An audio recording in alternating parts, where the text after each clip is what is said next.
Hello guys, it's Kami. So before this video starts, I'd like to say that this is the most fun event, the most fun I've had in an event in HSR history. This is the best event in HSR history, so hail Dawi for that. Anyways, so today, I'm going to be battling others with this immortal Herta build. This build is literally almost immortal because, look, and I'm going to explain the build to you, alright? So look at this. At the end of the turn, you gain 1 prismatic dice use. This is the Herta, right? You gain 1 prismatic dice use. And if you look at the prismatic dice I'm using, it's this one, which it can only be used while defending. But look, there's a 50% chance to gain force field. And what does force field do? What force field does is that you take no damage from attacks. And that's insane. That's absolutely insane. And she can do this every single turn when defending. So every single turn, she has a 50% chance to not take damage at all. And if you look at this, even the off-rolls are not bad. They give 7. 7 defense is very good. And also, look, the Herta's base attack is not the greatest, but it's not bad. You can pretty consistently get 18s, 19s, 20s every turn, and that can translate to like very consistent 7 damage every turn, while each turn you have a 50% chance of blocking all damage. And at the same time, she has 42 HP, which is kind of insane. So she can block so much damage while consistently dealing damage, which is an insane build. Now you might be asking why I'm not using Yao Guang instead of the Herta, because technically Yao Guang can also gain 1 more prismatic dice. This is because Yao Guang, the way you gain prismatic dice, it's RNG dependent, and that just adds another layer of RNG apart from this rolling this force field. Now the arch nemesis of this build will be Dan Heng because he deals damage while defending rather than attacking, but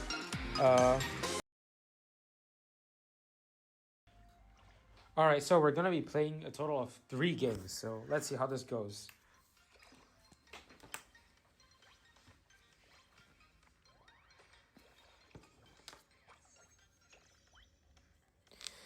Looks like we're up against a Kafka. Now, Kafka is not...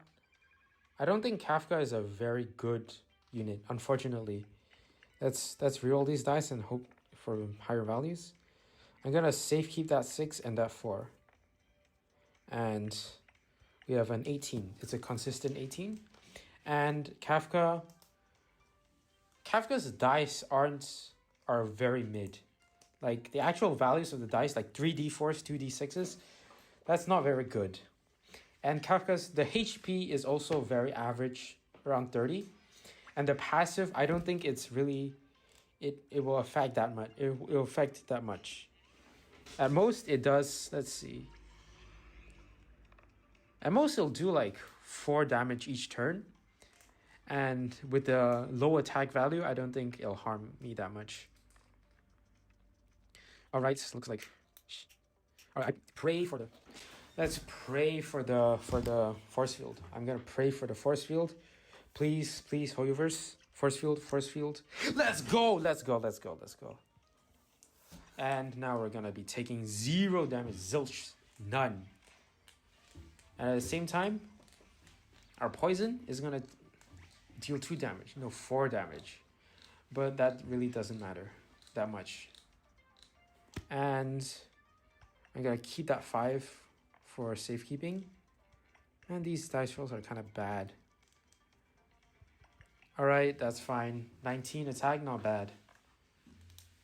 And yeah, we'll be doing 5 damage. That's pretty consistent. And I know I say consistent quite a bit, but bear with me. It's like my first YouTube video, and I need to... And I have some phrases that I hang on to. Anyways... Siphon.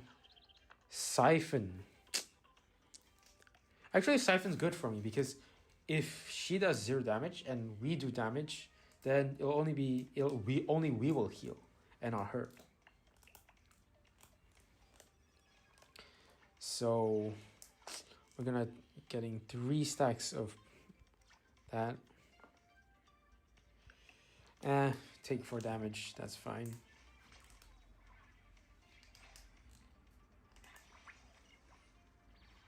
Yep. And we're taking 4 damage. Now we have 3 poison this turn. Oh, literally like almost. This is a perfect. This is the maximum attack value that the Herta can have, and it's on the Siphon turn. So hopefully we can heal quite a bit. And looks like we're gonna be doing quite a lot of damage since the RNG of the opponent isn't that great. So we'll deal 12 damage and we'll heal 6 damage right from here. And we are in the lead, and we're in a very advantageous position right now. So since we rolled a 7 last turn, there's probably a higher chance for us to roll the force field this turn and take 0 damage. So let's hope that happens. And see, Kafka's attack actually, like, Kafka's normal attack value is not good at all. It's not good. I mean, I won't say it's not bad, but it's not good either. So it's kind of mid. You hear me? And look at that, blocking all damage again. Take zilch, 0 damage.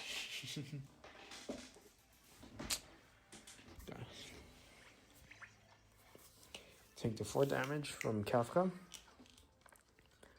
And alright, let's reroll these. Nope, don't reroll that. Actually, I'll keep the 5 for safekeeping. And there we go, 18. And hopefully we'll get 5 damage in this turn, which looks like we're going to be getting 7 damage this turn because 11 and 18. So that's 7, 11, right? 7. And look at that, Kafka's down to 5 HP. And the poison that Kafka ramps out doesn't really do that much damage each turn. So this is why Kafka's passive isn't that great. So, and also her dices aren't that great. So, and her HP isn't that great. So I think the only thing that redeems Kafka is that she can choose 4 dice when attacking and 3 dice when defending. And that's the only like good thing. And everything else is kind of mid compared to the rest of the characters. So and look at this. This 7 in defense, it's still a good amount. And we'll only be taking 1 damage this turn. So that's crazy.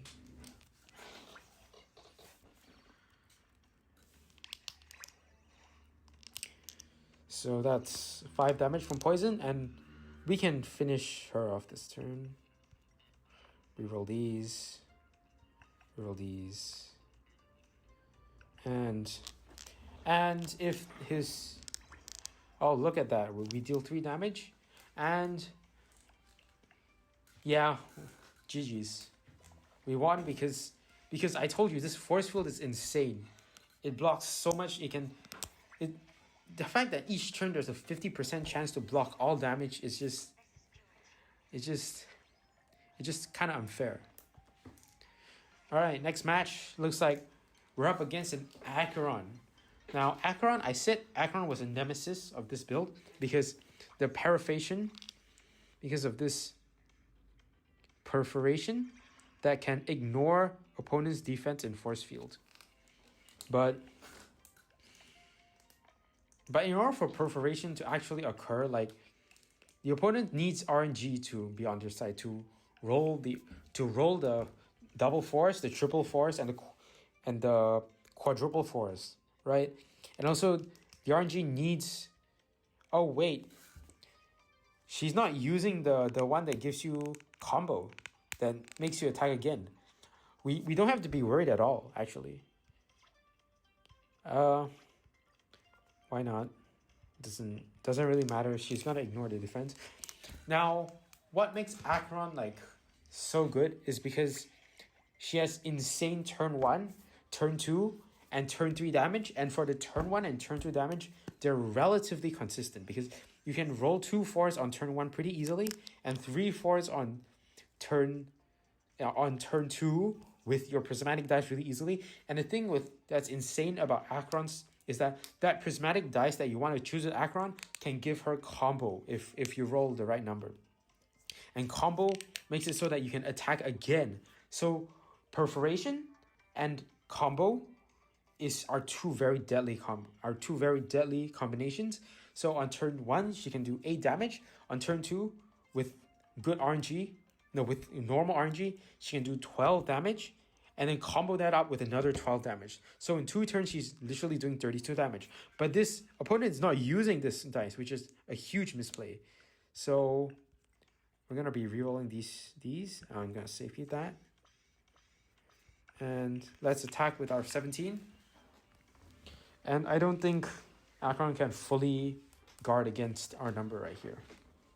Yeah. Now, Akron's attack... Akron on turn 3, right? Akron can be really scary, but that at the same time, it requires a lot of RNG, because that means you need to roll 4 4s, quadruple 4s, which is very hard to do. See, look, she's struggling. No, this is turn 2, so... Is she going to use the prismatic dice? Yes, looks like she is. And... feels bad, man. She didn't get the 4s. Now we're just going to spam this. And look, 0 damage. We'll take 0 damage. Because she doesn't have a perforation up.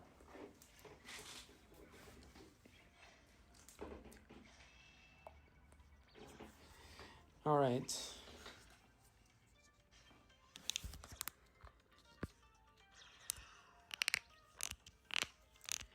Reroll.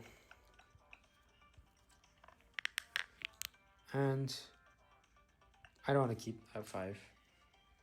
Misplay maybe. Let's hopefully get 5 damage in this turn. And we're gonna get 7 damage this turn. So that's good.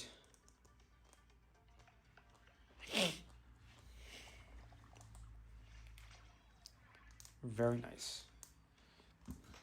Yeah. For Akron, you really want that. For Akron, you really want that combo dice.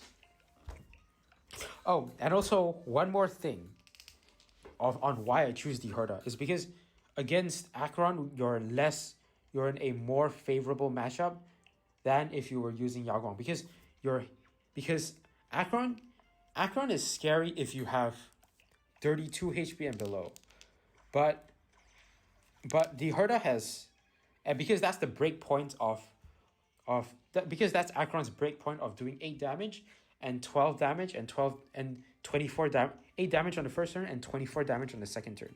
So 32 is the break point. But we are at 42 HP, so we're more than safe from the first 2 turns, and it all has to matter on the 3rd turn if Akron can roll the quadruple 4s, which is unlikely to happen. So it doesn't really matter. Okay, let's block. Oh wait, no, she has the perforation up, but doesn't matter. This is only 12 damage, and she has to roll 4 4s in order to do damage at all. So yeah. Lower HP gains combo. That's really good for me though. Because lower HP, if we're in the same HP, both of us gain combo. Reroll these. Alright, there we go. 19. Let's see. Yeah, well, we're gonna be able to get 7 times 2, 14 damage. Which is good. Bada bing. And bada boom.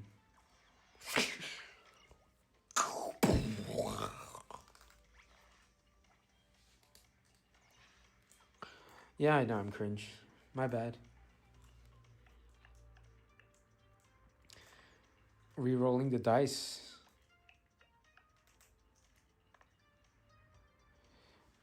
While this happens, I've been watching Mr. Pokey quite a bit. And the St. Toda's drama is like really... It's really funny. St. Toda's is such a funny guy. Funny as in like... And it's kind of weird bringing drama into this. I'm gonna stop. Anyways, I take Pokey's side. I see Pokey's points. I don't like St. Toda's. Anyways. Turn 8. We took that. And we're going to gain 5 strength and double 1. Seriously, let's reroll everything. This is not a good one. I'm going to safe keep those. Oh my days. 16. I don't think, yeah, we're not killing her this turn. So that's 5 damage. Oh wait, no. That's 10 damage actually. With better RNG we could have just killed her, but we didn't get it, so even if she gets the perforation this turn, it doesn't really matter. See? Yeah, it doesn't really matter at all. And I don't think... See, once it gets past 3 dice, once you have to roll 4 exact dice, it becomes really tricky to roll 4 is the exact same dice, and it's just 2 rerolls. So let's get this up. Force field again. Immortal.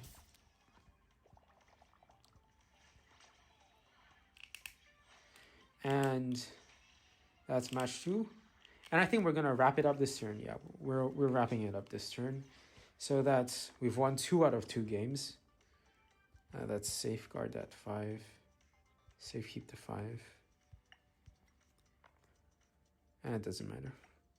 All right, that's gonna wrap up.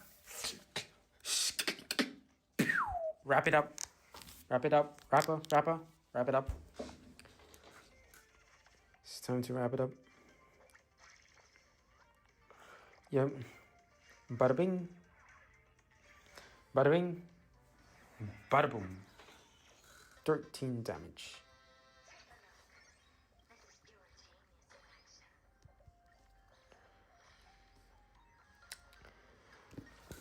Alright, last match.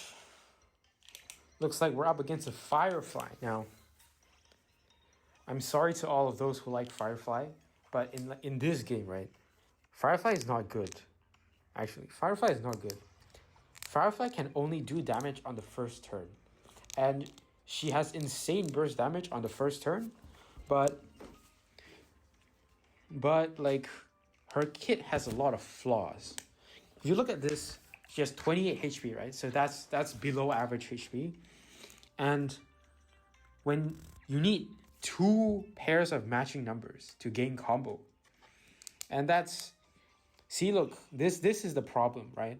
Because the 2 pairs of matching, you have to focus all your attention on getting the 2 pairs of matching numbers. And that makes it so that you don't care what numbers you actually get. So the actual numbers you get range from double 1s to double 6s. And most of the time, it's hovering around the double 1s to double 4s. And so her base attack value isn't that high. So look at this. We're gonna be blocking all damage right here, and for the rest of the fight, Firefly is not gonna be that great because her base attack values aren't that great. And look, the only way that she can gain a lot of attack is by having full HP, and we're gonna be getting rid of that full HP this turn. So, oh, my bad. I didn't know. I forgot about passive. But look, we're gonna be getting rid of the max HP right now. So she has no more +5 to attack, and that really hurts her damage because she wants that +5 attack to gain benefit from the combo. Because if we completely defend her attacks, which like Firefly's base attacks are really low. Okay, you have 2 D4s and 3 D6s. They're quite low. So she won't be gaining that much value from combo if she doesn't have a high attack. Because combo is calculated after my defense, right? So she attacks and then minuses my defense. And if my defense is high, which is going to be high, and if I just completely block with force field, then it's just useless, right? So she doesn't have the combo active right now. So, and look at that, we block all the damage. This is so fun, guys.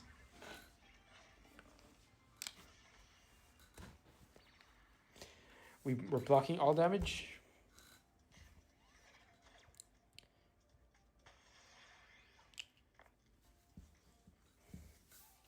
Look at that. I think we need to reroll everything right here. I'll keep the 4. That's fine. 17 attack. And a decent defense, 4 damage. Still good.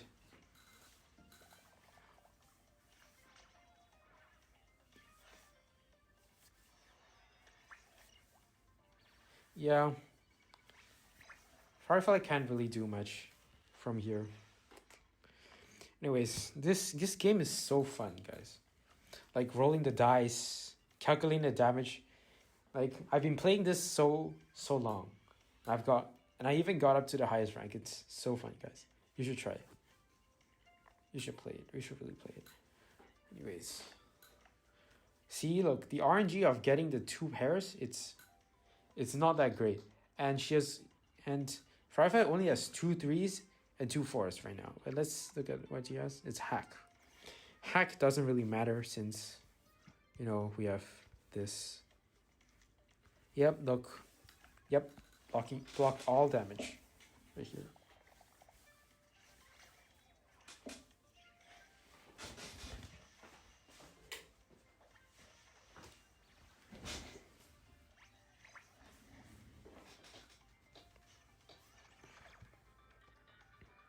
And, attack is 10 or less, we gain perforation.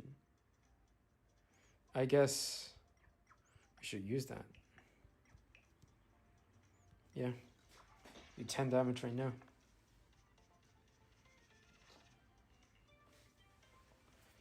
So it doesn't really matter how much she defends, because we're going to do 10 damage. And Firefly might... Actually, with this passive, Firefly might actually be able to do 20. Because if she gets the double numbers and her total attack is less than 10. So I would reroll those. Okay. Reroll the 2 and the 6. Okay. I see how it is. 20.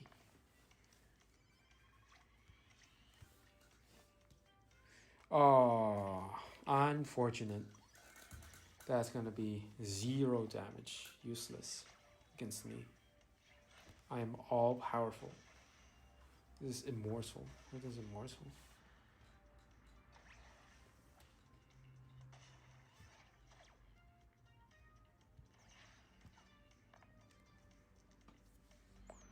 Let's reroll these. And I think we can wrap it up. Yeah, we can wrap it up this turn. Yep, we're wrapping up this turn. Yeah, the poison's gonna kill her. So yeah. That's the last match. 3 matches in a row. We won 3 matches in a row. So... Yep. Alright, thanks. Thank you for watching this video.